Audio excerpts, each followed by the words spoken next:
kejahatan itu pada dasarnya berkembang mengikuti dengan perkembangan masyarakat. Itu.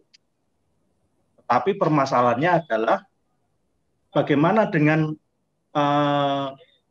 perangkat-perangkat penegak hukumnya. Bagaimana dengan aturan-aturan yang kemudian mengikat di dalamnya. Apakah juga berkembang pesat sesuai dengan perkembangan kejahatan, ataukah masih terkendala dengan adanya regulasi-regulasi atau aturan-aturan yang semakin tumpang tindih. Nah, itu kadang juga menjadi sebuah kendala. Kemudian yang kedua, masyarakat kadang bertanya, kenapa sih Pak kalau dalam penanganan pidana itu kok butuh waktu yang lama? Nah, semua itu semata-mata kita untuk mencari, membuktikan yang pertama ada atau tidaknya sebuah tindak pidana. Yang kedua, pelakunya. Kita juga butuh memastikan siapa yang menjadi pelaku.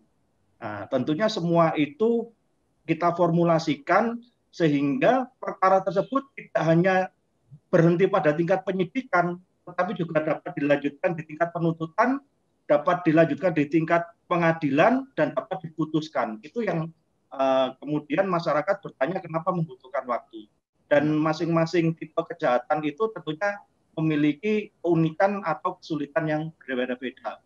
Sebagai contoh masalah perbankan ini, tadi saya sampaikan di awal, kita tidak hanya berbicara regulasi atau aturan dari satu lembaga saja, tapi beberapa lembaga, termasuk regulasi-regulasi yang ada di perbankan atau birokrasi-birokrasi yang terkait dengan kelembagaan lain. Seperti itu.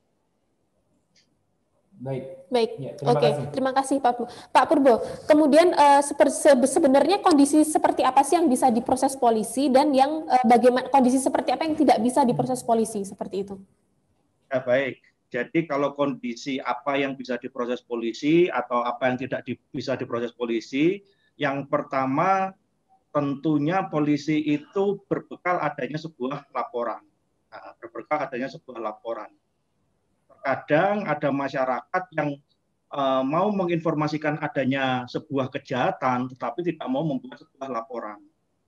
Memang betul, polisi ada sebuah informasi, wajib menindaklanjuti. Tetapi apabila tidak ada yang melaporkan, nah itu akan menjadi sebuah hambatan. Kemudian hal-hal yang lain, setelah dilakukan sebuah penyelidikan, tentunya kita akan menentukan apakah itu masuk tindak pidana, apakah itu masuk ranah kepolisian atau ranah kelembagaan yang lain, tadi sebagai contoh ranah dari OJK. Nah itu tentunya nanti akan ditentukan setelah adanya sebuah laporan itu tadi.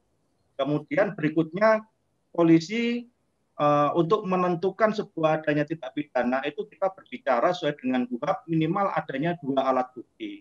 Nah, 2 alat bukti ini yang kita harap seperti disampaikan oleh Pak Roy Suryo tadi, kejujuran dari korban, kejujuran dari nasabah itu kita sangat harapkan karena itu nantinya akan kita konstruksikan menjadi sebuah alat bukti. Seperti itu. Terima kasih sudah nonton. Jangan lupa like, subscribe, dan share ya.